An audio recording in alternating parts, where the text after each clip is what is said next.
Good afternoon. My name is Kevin Minton, and I'm the owner and CEO of Chief Executive Boards International. And I want to thank you for taking time to join us for today's webinar on cybersecurity. Chief Executive Boards is headquartered in Greenville, South Carolina, with executive peer advisory boards in multiple cities throughout the United States. And today I'll be your host.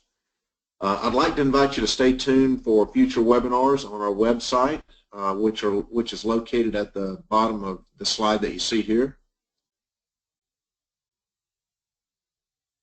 But before we dive straight into our main topic today, you might be curious to learn a little bit more about Chief Executive Boards. We are a boutique executive peer advisory service with local and national boards located throughout the Eastern and Midwest United States.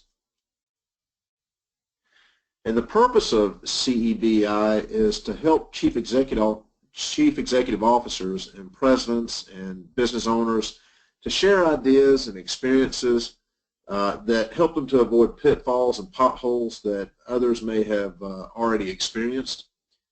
Essentially, we help steer you from reinventing the wheel within your own business. It's where highly successful chief executives go to become even more successful. Our members convene in face-to-face forums, and they receive unvarnished advice in a safe and confidential environment that's typically unavailable elsewhere. It's kind of like having your own personal think tank. As an example, we address, what keeps you up at night. Items you don't have an opportunity to discuss with anyone else. Our members avail of local and national advisory board forums. They can attend educational summits. They have access to other chief executive board members throughout the country, our libraries, our workshops, and our webinars. A couple of housekeeping items before we get started today. This webinar is going to last approximately 45 minutes. And you can post your questions in the panel box located on your screen, and we'll answer those questions after the webinar. The webinar is being recorded, and if you'll stay with us until the end, we'll advise you how you can access the recorded version. Also, we'll provide the contact details for ourselves and our panelists today at the end of the presentation. So why don't we go ahead and get started with our webinar on cybersecurity. Our guest presenter today is Mr. Adam Anderson. He is a longtime member of Chief Executive Boards and is considered to be a veteran and thought leader in the cybersecurity space. He recently authored a book entitled Small Business Cybersecurity, Your Customers Can Trust You, right? And so with us today is Adam, and I'll turn the presentation over to Adam at this point. Adam? Hey, thanks, Kevin.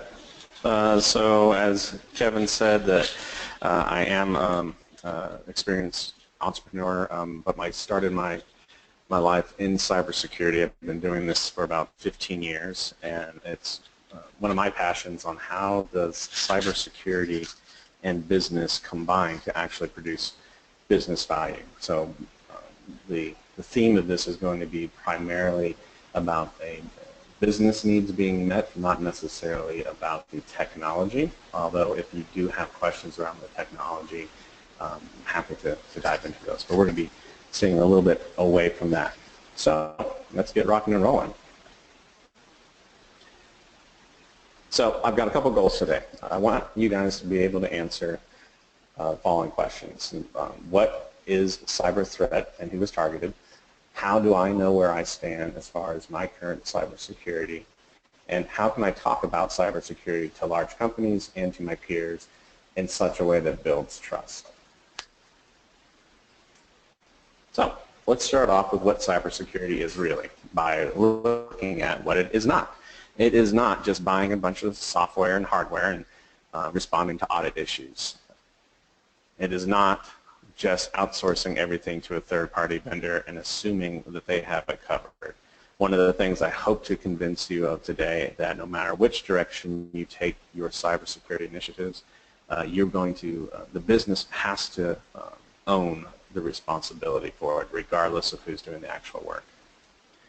It's not assuming that you have nothing important, so why would anyone go after you? If you're participating in a market, if you're participating with business partners, it's not about necessarily you, it's about the ecosystem that you're a part of. To me, cybersecurity is controlling who can see, track, or use the data that you or your customers think is important. And I would expand this one statement as well into your business partners and the groups that you're a part of, organizations.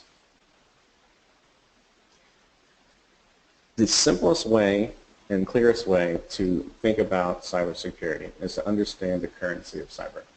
That is data. What we're all after is to share data, to collaborate, and to combine our efforts to create value. And that value is taking the form of data in three different ways. Data at rest. This is data that's stored somewhere and is sitting and no one is actually using it. Data in motion. That's when we're transmitting this data from a data center or that place of rest to where we plan on consuming it.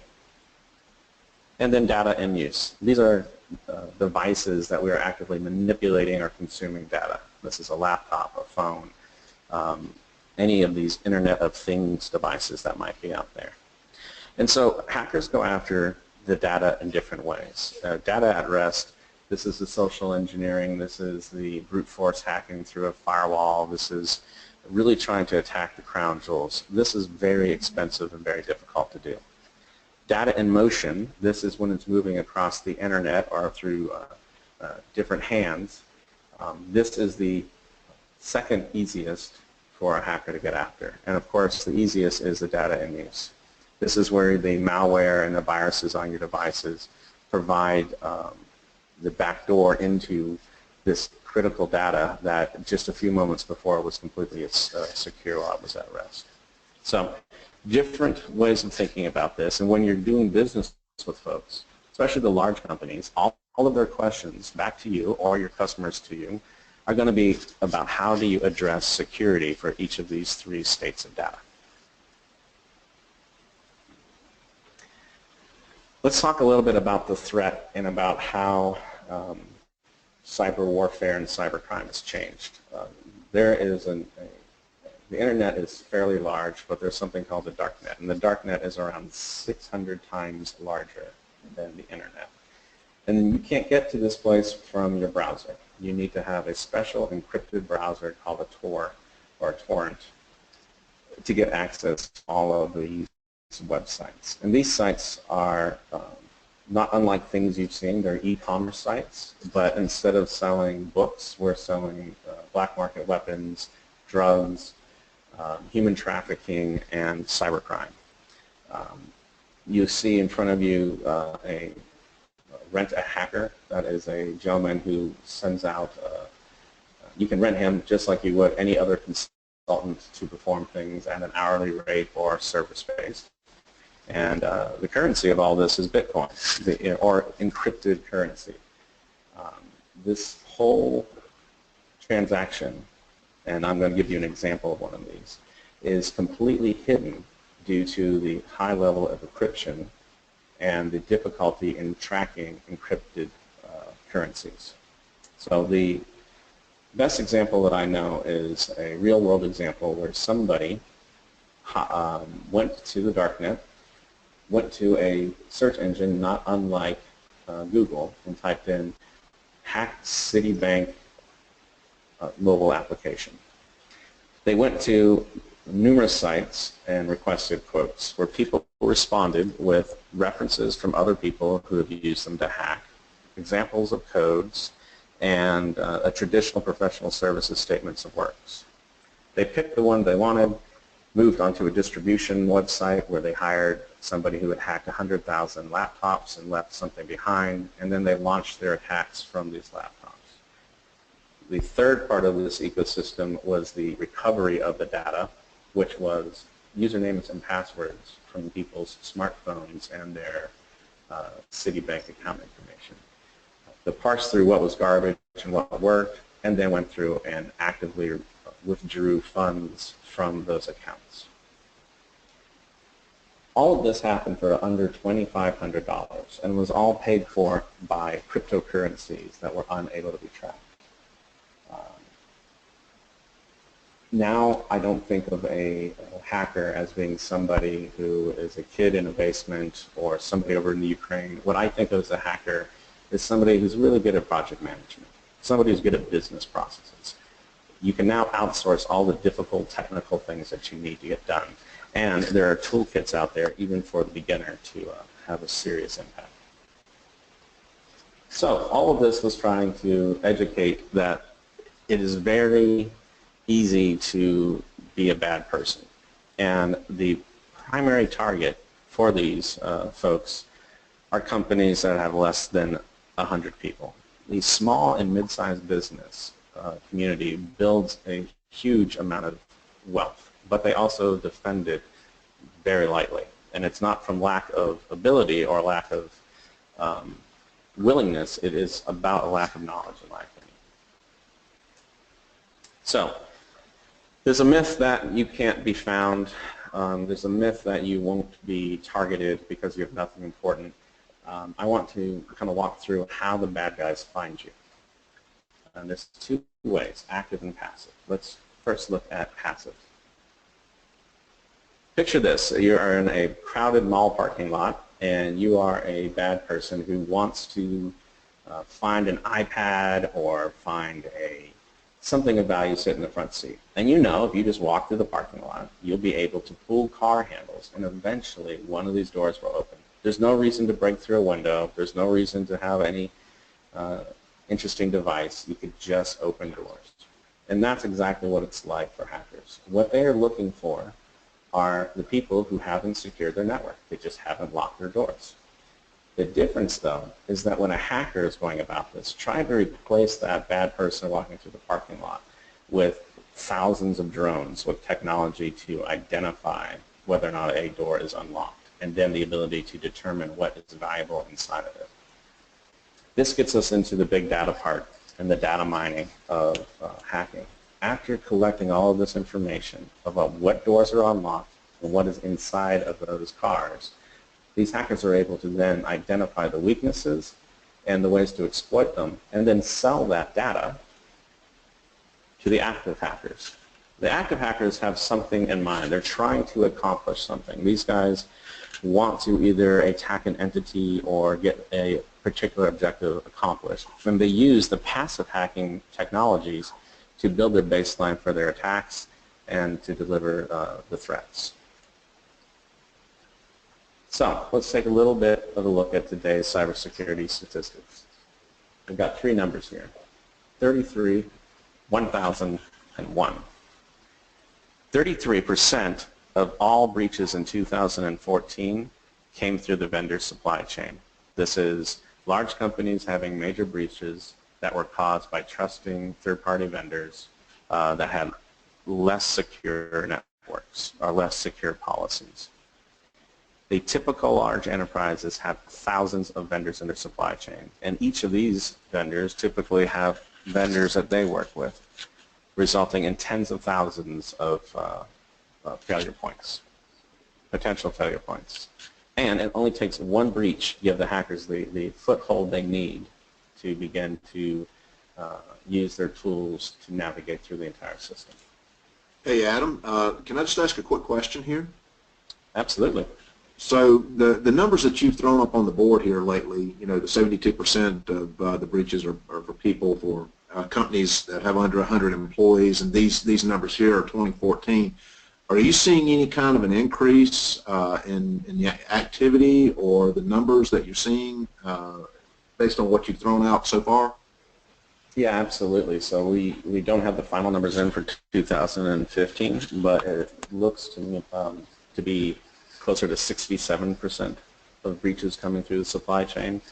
The trend is it's very, very expensive to attack data at rest. These are the big enterprises with these cybersecurity fortresses. Very difficult to get in. They can still do it, but usually it's a nation state or somebody with a lot of budget to do it. The low-hanging fruit are the less secure vendors that are being invited through that cybersecurity fortress. And so the hackers have figured this out, and the primary attack vector in 2015 is definitely attacking smaller companies to get at larger companies.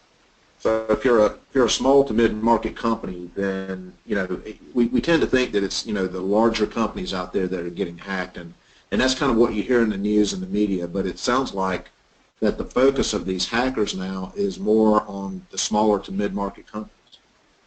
Sure, but let me do a quick clarification on that. The only reason they're hacking the small companies are to get at the bigger companies. No, that's not a fair statement. There actually is quite a bit of financial fraud that's committed against the smaller companies, but they reach the smaller company to get to the larger company, and here's the reason why we need to be worried.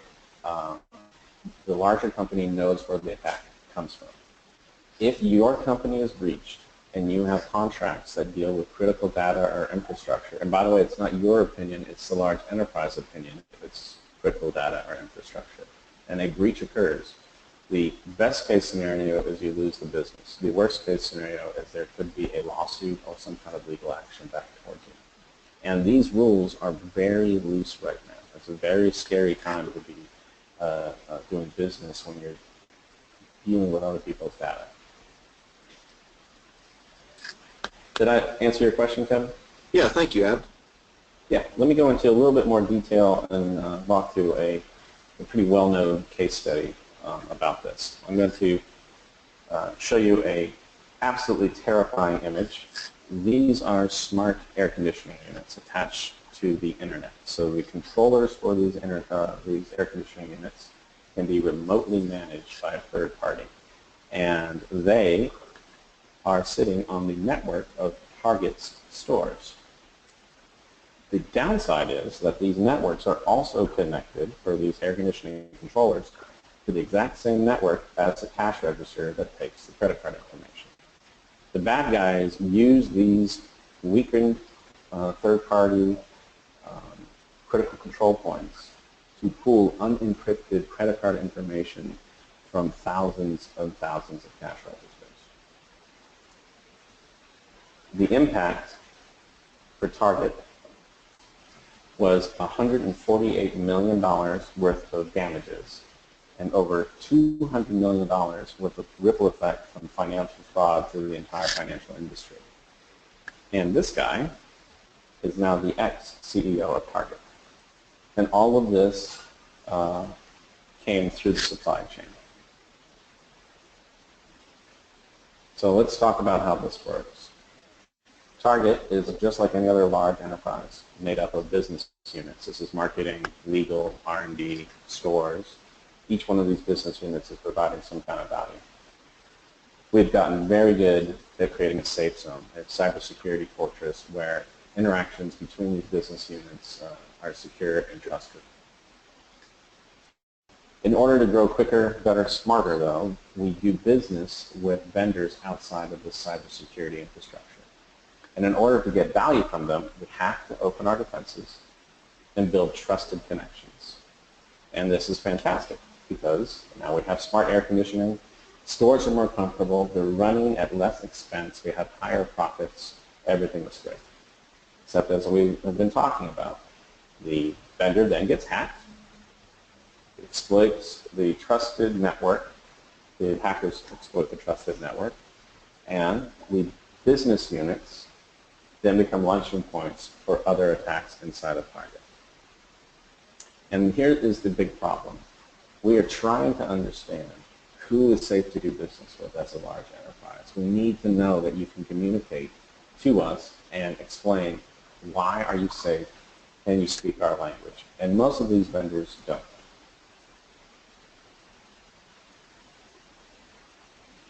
So let's take a look about how this process works for a large enterprise to try to understand if a supply chain member is safe to do business with. Enterprise Inc. builds its cybersecurity fortress. It wants to work with this vendor. So the cybersecurity people and the risk people inside of Enterprise Inc. reach out and send lots of spreadsheets filled with assessments questions over email, and they ask for supporting documentation. When was your last audit? When was your last, are you sidearmed?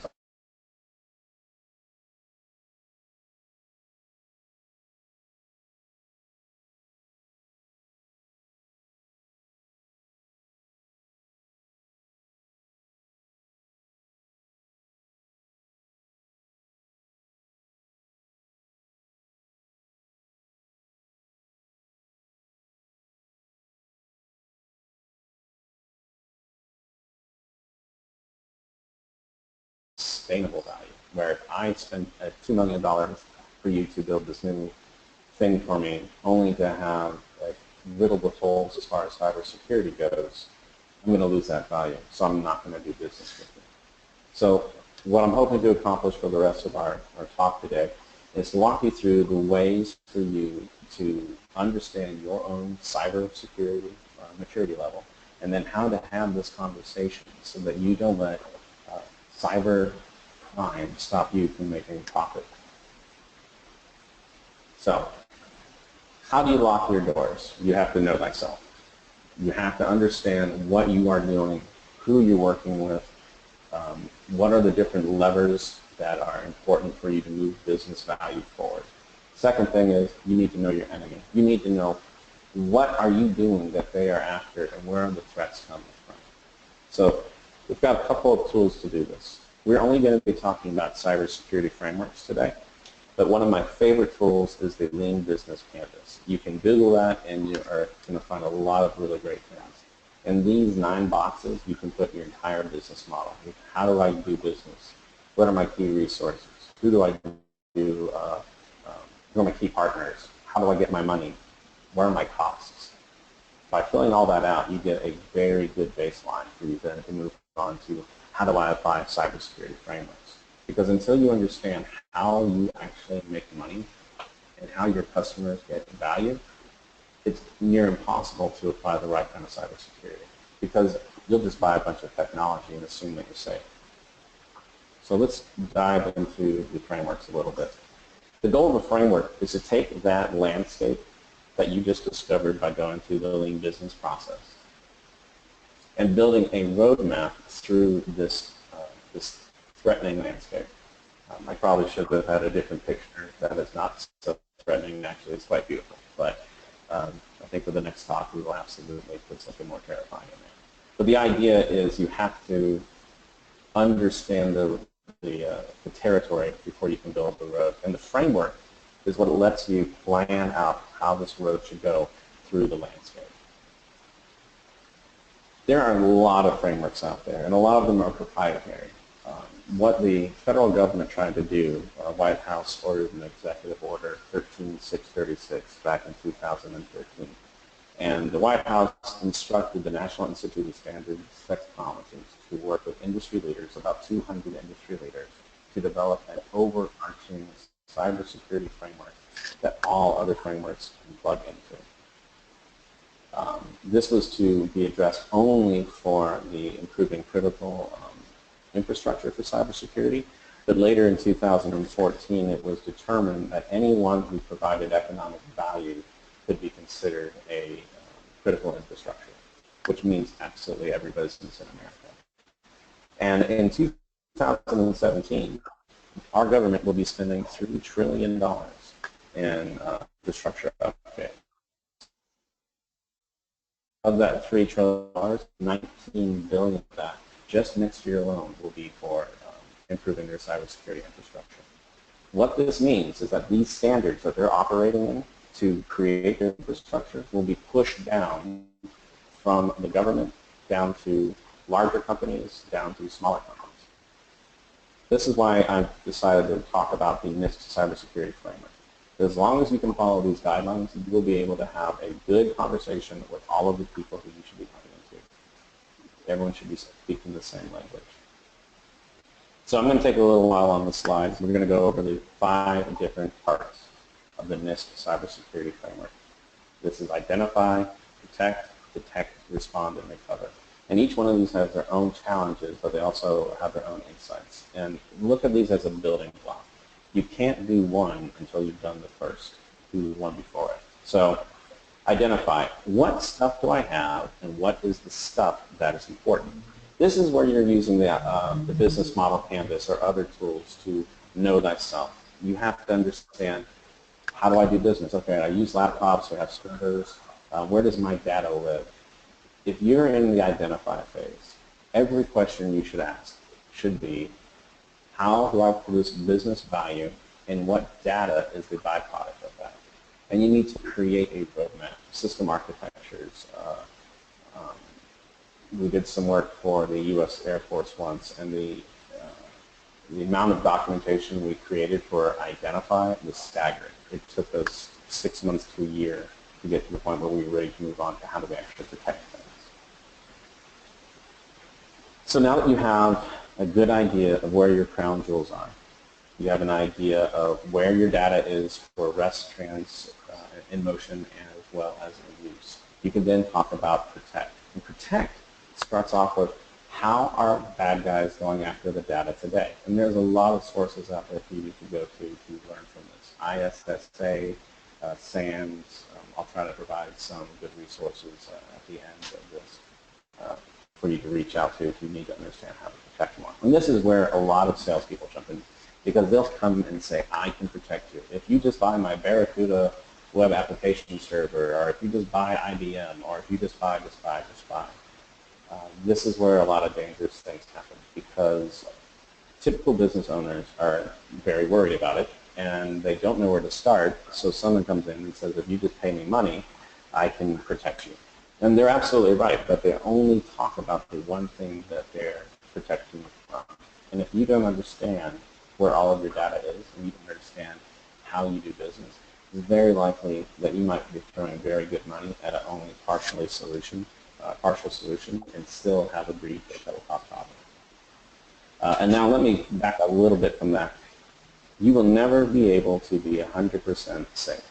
What the community and the government and business partners are looking for is the right amount of effort for the right amount of value.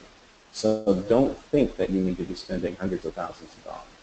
There's a lot of things you can do for free. It's just you have to do them, and we'll cover some of them at the end. The second part here is the tech. After I've put in the infrastructure to protect something, I need to know if someone's messing with it. I need to know if somebody is trying to breach me. And if they have broken in, I need to know that it's happened. In the Target example, they had amazing protection put in place. But after they were breached, they had 2 alerts. One was, I believe, in November. They didn't know what to do with it. They detected it, they got the alert, it just sat there. It went on for another month. It was the end of December before they finally got a second alert that they actually took steps forward. So detection, having things in place that sends the alarm, that raises the flag. This is typically another opportunity for salespeople to call on. Hey, you're already protected, but you really don't have all the detection in place. Maybe we should be spending more money there. This is usually an easier and safer sale. This is a better place to spend your money after you've gotten past the protect and identify stage, because really it's all about auditing, and you should have your processes in place by this point. Respond is typically where everyone falls down. So you can take my Target example and move it one step. Well, why didn't they respond with that first alert? Why didn't they have the right reaction? And that's because this is a very hard thing to think about. You can do at a very high level, yes, if we get hacked, we should do something. But when you're faced with the call, oh my goodness, the air conditioning units are hacked, who's going to make the call to shut down the cash registers and say, you know what, yeah, we are going to lose a day's worth of revenue for all of our stores and try to figure out what's going on. So this is really an org chart type feature. And while the first 3 are primarily IT related, with Identify being a bit of an exception, the last 2, Respond and Recover, are just really in the land of business. What are my processes and procedures? What are my escalation? Who do I contact? Do we know what FBI agent is in my area for me to notify about a security breach? And then recover. How do I regain credibility in the marketplace? How do I regain credibility with my customers? And what do I need to do to get back to a place where I believe I am safe? This is a very complicated thing, and there's a school of thought that says that planning your recovery is wasting time. I don't necessarily agree with that, but I can see where they're coming from. Their stance is you never know. The amount of things that can go wrong are so fast, it's a waste of time to try to plan for them. I would take it one step back and say you can still have a recovery methodology in place. You should have a PR group or a marketing group who understands how to recover brand damage from cyber. You should understand what your contemporaries and your peers have done when they have been breached. You should be a part of organizations that can help recover. Get involved beforehand, not after, because once something has happened, you will be in firefighter mode, and you won't be making clear decision-making. You won't have a clear decision-making process. So any work you can do ahead of time to remove a question later when there's a crisis, I believe, is something that is a valuable use of time. So Adam, if somebody is hacked, though, going back to the respond, is the appropriate response, say you get hacked by somebody from China or Russia, you know, you don't even know where it's coming from a lot of times, but is the appropriate response, if you're held hostage here or you're hacked, should you try to reach out and contact the FBI, or what would you suggest there? So that is a very good blanket statement. If you don't know what to do, contact the FBI. Frequently, though, you handle this stuff in-house to a certain extent, but there's been a whole rash of hospital systems that have been hacked and their computer systems encrypted and locked down, held for ransom. And at that point, lives are on the line. It's all about your level of risk tolerance. So if one of my companies were hacked and my data was encrypted, well, I don't keep a whole lot on my networks, and to me, it would probably be something that I would just notify the FBI about, collaborate with them, but at the end of the day, it's not a huge impact to me because we have a very dispersed and fractured environment, just so it's that much more difficult for people to get to us. But when you're dealing with a hospital system, or you're dealing with critical infrastructure such as utilities, or the list goes on, and you have to decide your own level of risk, the speed for resolving a problem and the impact it has on the social well-being, I would respond with asking the FBI first, and there are groups called InfraGard that are the public sector facing wing of the FBI that you can interact with ahead of time to know how do you do this in the right kind of way. But at the end of the day, you can always open up the phone book or Google local FBI offices, and you can start there. Okay, thank you. Mm-hmm. So here is how to use NIST. There's going to be 3 ways.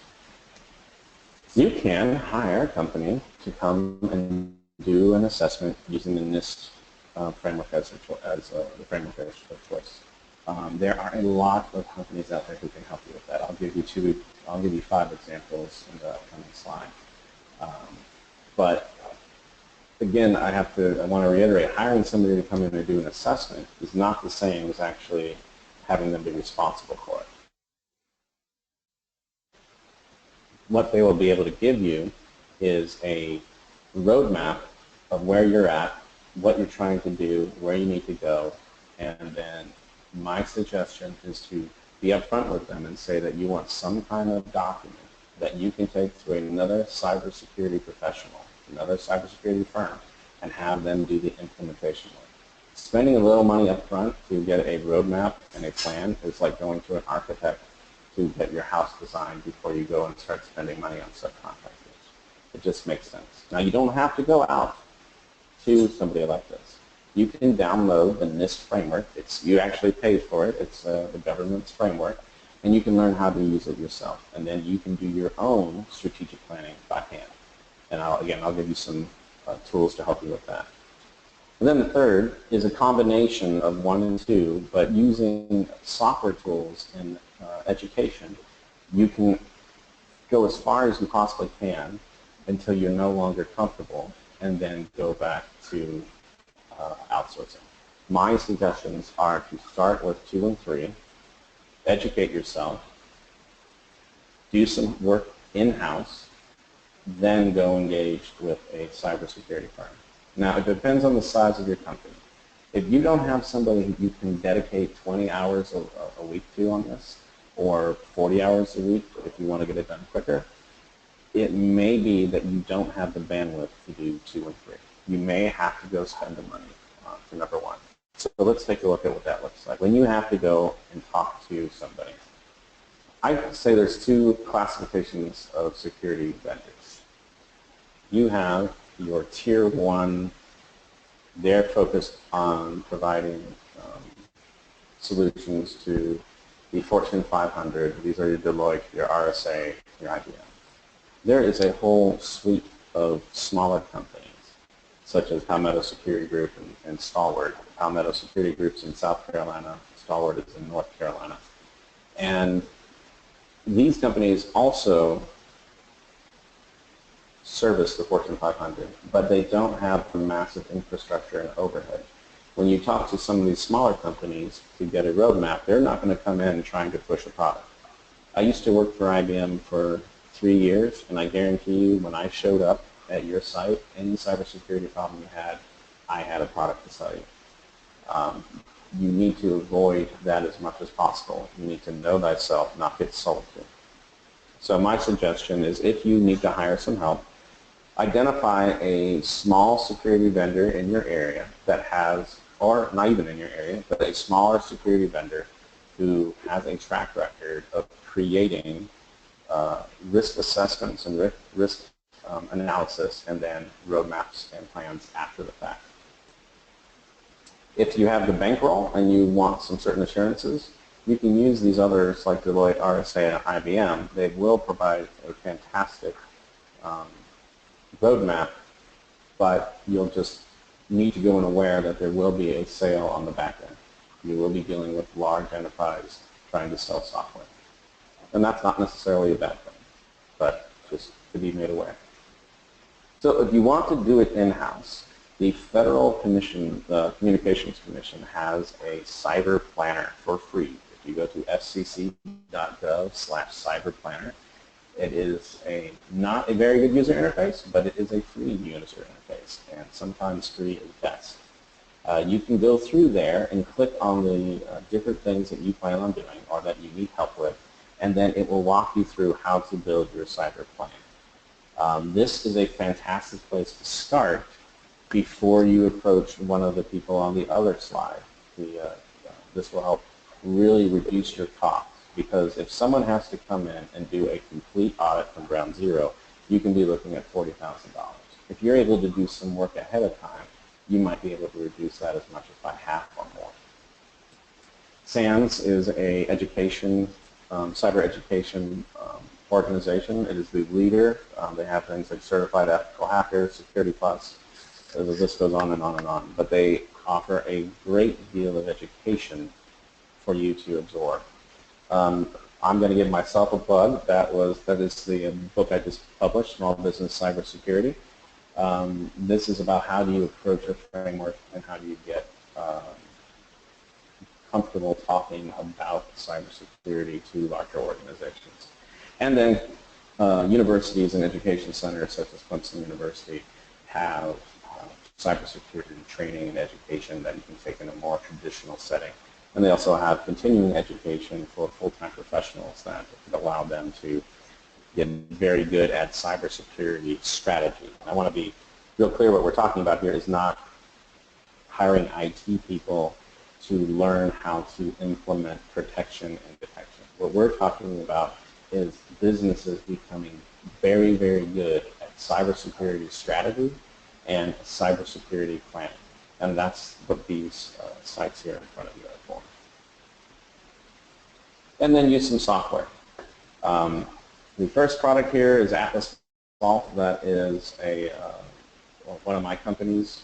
We are creating this software right now. It's not ready for prime time, but if you'd like, we have an early adopter program where you can use the stuff for free. But basically what this is trying to do is help set up a self-assessment platform where you can go through and have a TurboTax or QuickBooks experience rather than having to depend on the interfaces such as the Federal Financial Institution. These guys have a NIST cybersecurity planning software as well. And the cool thing is with both of these software companies and solutions, it's free. You don't have to pay for these self-assessments. I'd be very hesitant to pay too much for the self-assessments without a clear understanding of how you're going to be put out there or how you're going to actually use the results. So these are the following 4 slides are going to be made available to you guys after the fact, and they are my top 22 free things you can do to lock down your networks right now and be invisible. So how do you lock your doors? Here's 22 ways you absolutely can do that. And then the 20 best practices. If you wanted to spend some money, if you had cash on hand that you wanted to really lock yourself down to have better detection, better protection, then these are my top 20 suggestions on how to go about doing that. And that is all that I have prepared. I am completely willing to answer questions or to go back and cover topics in more detail, including the Lean Business Canvas or any of the technologies that we talked about. But I do want to reiterate that at this point in time, technology is the least of your problems. What you really need is processes, procedures, and business intelligence. So let's open it up to questions, Kevin. All right, thank you, Adam. Robin, do we have a couple of questions? We do. The first is from Jeff, and Adam, he asks, does meta-tagging of data actually make it easier for hackers to identify data on a server/system? Yeah, that's the downside, right? Anything that makes it easier for us to find something makes it also easier for them to find it. So the whole internet was created to share data.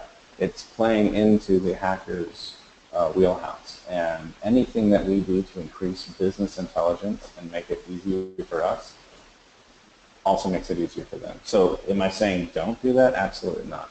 What I am saying is that you need to approach the meta-tagging and your infrastructure in such a way that you can segment the risk. So if for some reason they breach you somewhere, they don't have access to the servers or to that data. Okay, thank you. Second question comes from Jonathan. The question is, do I need different cybersecurity for different industries? Yes, that's a fantastic point. So if you are working with the Missile Defense Agency and you want to sell circuit boards for our nuclear weapons, they're going to have a lot of things that you're going to need to do. If you're working with a utility company, they're going to have their own standards. For example, I think the nuclear registrations are FERC and NERC, and there's a whole pillar of cyber off the side of that. Automotive, financial, all of them have their own, and even worse, their own requirements, and even worse, inside of those verticals or sub-verticals. So you will need different levels of cyber security for different industries. The good news is that NIST took all of that into account for their assessments and gives you a starting place. But oddly enough, data at rest is probably one of the easiest things to secure. We use Amazon Web Service, and they are military grade, and they get the military grade security stuff only costs an extra $100 a month. So yeah, they do require different levels of cybersecurity, but the good news is that some of the cyber technology become a commodity and is very affordable. It's just, you know, what to put in place and where. Okay, great. Thank you, Adam. And last question, and this is several questions together. Do you believe cyber, and it's from Steve, excuse me, Stephen, do you believe cyber insurance is an effective technique to cost-effectively mitigate this risk? How can insurance companies make money when the risk is increasing? And do they just not pay the claims? Well, I can answer I can answer some of that, but not all of it. Then I'll give my opinion on the last two. So yeah, to me, cyber is business, and anything you can do to mitigate business loss due to an event is appropriate. I carry errors and omissions insurance. Matter of fact, I can't do business without certain levels of insurance. And the trend for large companies is to say, look, it's way too hard for me to understand if you're cyber secure, so I'm going to make you carry a cyber insurance policy.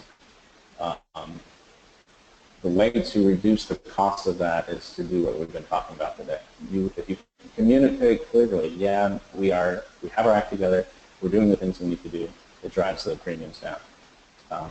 As far as how do the insurance companies make money, I've never been able to figure that out. It's a numbers game, and as the risk goes up, so should our premiums.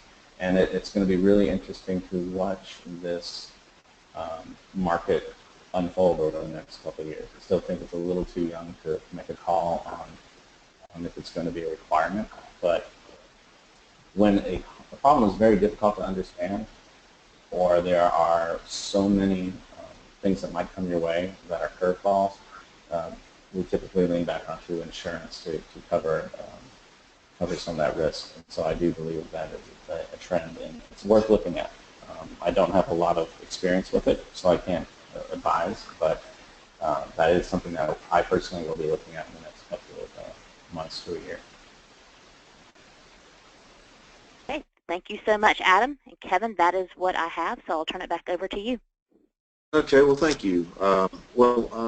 This essentially concludes this portion of our webinar, and so what I'd like to do is just advise you that this webinar has been recorded today, and you can access it. It will be sent in the form of a web link via email. The webinar has been hosted by Chief Executive Boards, and I want to invite you to visit our website for additional insights and upcoming events such as the webcast that you see listed on this slide. So on July the 20th, we're going to be hosting a webinar talking about how to take really the drama out of your organizations.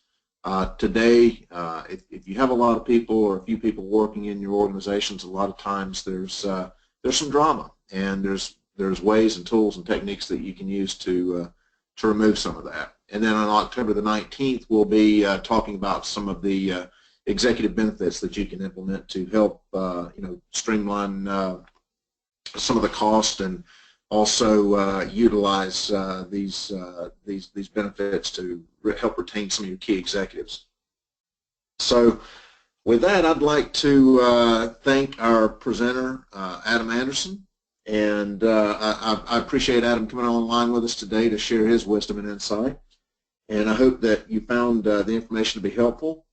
I'd like to invite you to contact Chief Executive Boards or Adam with any questions that you have regarding this webinar today, or if you'd just like to learn more about what we do.